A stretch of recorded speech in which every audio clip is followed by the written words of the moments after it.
السلام علیکم ورحمۃ اللہ وبرکاتہ۔ سورہ قلم پارہ نمبر 29 کی آیات نمبر 16 سے 30 تک کا ترجمہ۔ اعوذ باللہ من الشیطان الرجیم، بسم اللہ الرحمن الرحیم۔ سناسمہ علی الخرطوم، سناسمہ ہم عنقریب، عنقریب نہ ہم، عنقریب ہم سناسمہ داغ دیں گے اس کو علی الخرطوم، اس کی تھوتنی یعنی سونڈ پر، ناک پر۔ انا بے شک بلونہم، بے شک ہم نے آزمایا ہے انہیں، کما جیسے بلونا ہم نے آزمایا اصحاب الجنہ باغ والوں کو، اذ اقسموا جب انہوں نے قسم کھائی، لیسرمنہا کہ وہ ضرور توڑ لیں گے پھل اس کا، مصبحین صبح ہوتے ہی، ولا یستثنون اور وہ کوئی استثناء نہیں کر رہے تھے، یعنی انشاءاللہ نہیں انہوں نے کہا تھا۔ فطاف علیہا تو پھر گیا اس کے اوپر، طائفن ایک پھرنے والا، میں ربی کا تیرے رب کی طرف سے، وہم نائمون اور وہ سوئے ہوئے تھے۔ فاصبحت پس وہ ہو گئی صبح کو، کسریم کٹی ہوئی کھیتی کی طرح، فتنادوا تو انہوں نے پکارا ایک دوسرے کو، مصبحین صبح کو، صبح ہوتے ہی، ان اغدو کہ چلو جلدی جلدی، صبح صبح، علی حرثکم اپنی کھیتی پر، ان کنتم اگر تم ہو صارمین پھل توڑنے والے۔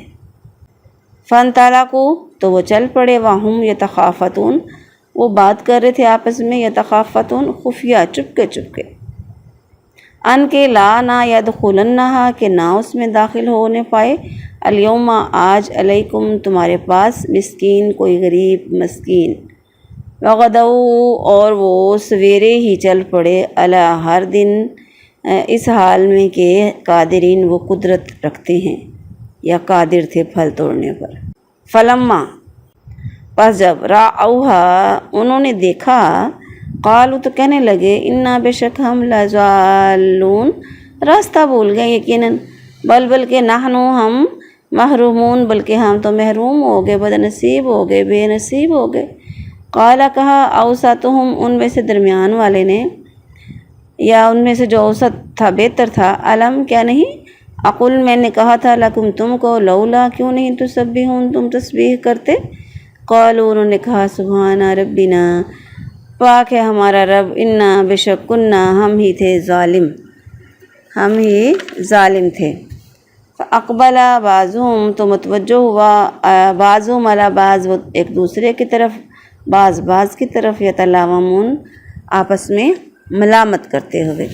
بامحاورہ ترجمہ، جلد ہی ہم اسے تھوتنی پر داغ لگائیں گے، یقیناً ہم نے انہیں آزمایا ہے جیسے ہم نے باغ والوں کو آزمایا، جب انہوں نے قسم کھائی کہ صبح ہوتے ہی اس کا پھل ضرور ہی توڑ لیں گے، اور انہوں نے کوئی استثناء نہیں کیا یا انشاءاللہ نہیں کہا، پس اس پر تیرے رب کی طرف سے ایک اچانک عذاب پھر گیا، جب وہ سوئے ہوئے تھے تو صبح کو وہ باغ کٹی ہوئی کھیتی کی طرح ہو گیا، پھر انہوں نے صبح ہوتے ہی ایک دوسرے کو آواز دی کہ صبح صبح اپنے کھیت پر جا پہنچو اگر تم پھل توڑنے والے ہو، چنانچہ وہ چل پڑے اور چپکے چپکے آپس میں باتیں کرتے جاتے تھے کہ آج اس باغ میں تمہارے پاس کوئی مسکین ہرگز داخل نہ ہونے پائے، اور وہ صبح سویرے پختہ ارادے کے ساتھ اس حال میں نکلے کہ اپنے خیال میں پھل توڑنے پر قادر تھے، پس جب انہوں نے دیکھا تو انہوں نے کہا، بلا شبہ ہم یقیناً راستہ بھولے ہوئے ہیں بلکہ ہم بے نصیب ہیں۔ ان میں سے جو بہتر تھا اس نے کہا، کیا میں نے تم سے نہ کہا تھا کہ تم تسبیح کیوں نہیں کرتے؟ انہوں نے کہا، ہمارا رب پاک ہے، بلا شبہ ہم ہی ظالم تھے۔ پھر ان کا ایک دوسرے کی طرف متوجہ ہونا، آپس میں متوجہ ہوئے، آپس میں ملامت کرتے ہوئے۔ السلام علیکم ورحمۃ اللہ وبرکاتہ۔ سورہ قلم پارہ نمبر 29 کی آیات نمبر 16 سے 30 کی تفسیر۔ اعوذ باللہ من الشیطان الرجیم، بسم اللہ الرحمن الرحیم۔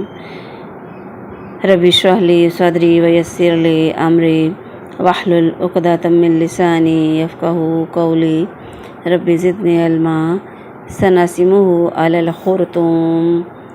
खुरतुम का मानी है नाक, थूथनी, या जैसे हाथी की सूंड होती है। बहरहाल यहाँ पर तहकीर के लिए ऐसे कहा गया है। दरअसल सरकश जो आदमी होता है ना, वो अपनी नाक को ऊंची रखने के लिए हक़ का इनकार करता है। देखिए, हम भी नाक को ऊंची रखने के लिए माशरे में क्या क्या कुछ करते हैं कि भाई हमारी नाक ना कटे। हर किस्म का काम करते हैं कि नाक ना कहीं कट जाए। तो अल्लाह ताला बता रहे हैं कि जिस नाक को ऊंची रखने के लिए उसने दुनिया में ये सब कुछ किया, आखिरत का इनकार किया, हक़ का इनकार किया, गलत बातों पे लगा रहा, क़यामत के दिन उसी नाक पर दाग लगाया जाएगा, जो दरअसल ज़िल्लत का निशान होगा। इन्ना बलौनाहुम कमा बलौना अस्हाबल जन्नह। अहले मक्का को अल्लाह ताला ने अपनी बेशुमार नेमतों से नवाजा हुआ था। तमाम लोग हज के लिए उनके पास आते और अपनी ज़रूरियात के लिए उनके पास गाहक बन जाते थे।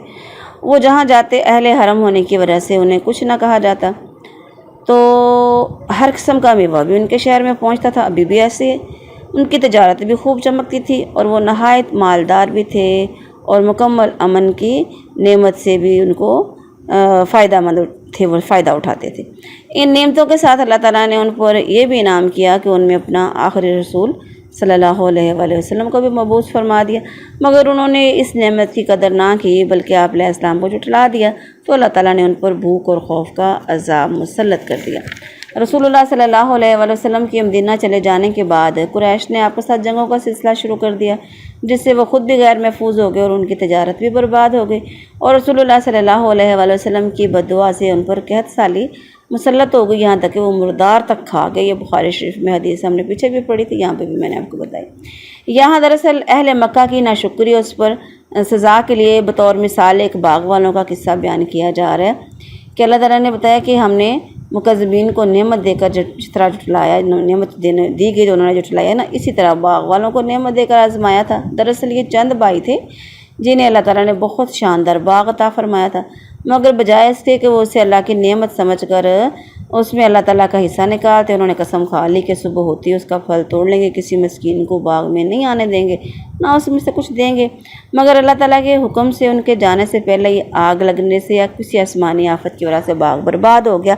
तो अल्लाह ने बताया कि हमने उनको आजमाया। ये बाग कहाँ था और कौन थे बाग वाले, कुरान ने वाज़ेह तो नहीं फरमाया। फिर कुरान बाज़ दफ़ा वाक़यात जो होते हैं ना, उनको बतौर तारीख़ नहीं बल्कि इबरत के तौर पर बयान करता है। तो वला यस्तस्नऊन, यानी उन्होंने इंशाअल्लाह नहीं कहा था कि उनको ऐसे यकीन था कि हम ऐसे कामयाब होंगे, हम ऐसे फल तोड़ लेंगे, कोई हमें रोक ही नहीं सकता। तो क्या हुआ, फताफा अलैहा ताइफुन, यानी बाग जो है उस पर अज़ाब आ गया अल्लाह का, तो वो बाग का नामो निशान मिट गया। फतनादो मुस्बिहीन, अपने खेत पर पहुँचे तो मालूम हुआ बाग के साथ खेती भी थी तो वो सारी ख़त्म हो गई। वगदौ अला हर दिन कादिरीन, यानी उन्होंने जो इरादा किया था उनको अंदाज़ा था कि हम कादर हैं फल उतारने पर, बाग में किसी को घुसने नहीं देंगे, किसी गरीब को नहीं कुछ भी हमने देना। फलम्मा राहू, जब उन्होंने बाग को देखा तो पहले तो ये समझे कि लगता है हम किसी और बाग में आ गए, हम रास्ता भूल गए। लेकिन जब उनको समझ आ गई तो उन्होंने कहा हाँ वाकई हमारी किस्मत फूट गई। और उनमें से 2829 आयत में बताया जा रहा है कि उनमें जो दरमियान वाला था ना, वो पहले भी उनको कहता था कि ऐसे नहीं करो, उनको नसीहत करता था। तो उसने कहा मैंने तुमसे ऐसे कहा था ना कि तुम इंशाल्लाह कहते हैं, मगर तुमने इंशाल्लाह नहीं कहा। तो यहाँ ये भी बताया जा रहा है कि तुमने ये भी सोचा था कि हम अल्लाह को की बजाय, यानी अल्लाह के बंदों को देने की बजाय खुद ही सारा खा जाएंगे, ना रब की तारीफ़ की, ना सुभान अल्लाह कहा, ना कुछ। तो फिर क्या, फ़अक़बला बाज़ुहुम अला, फिर वो क्या करने लगे, आपस में एक दूसरे पर इल्ज़ाम लगाने लगे।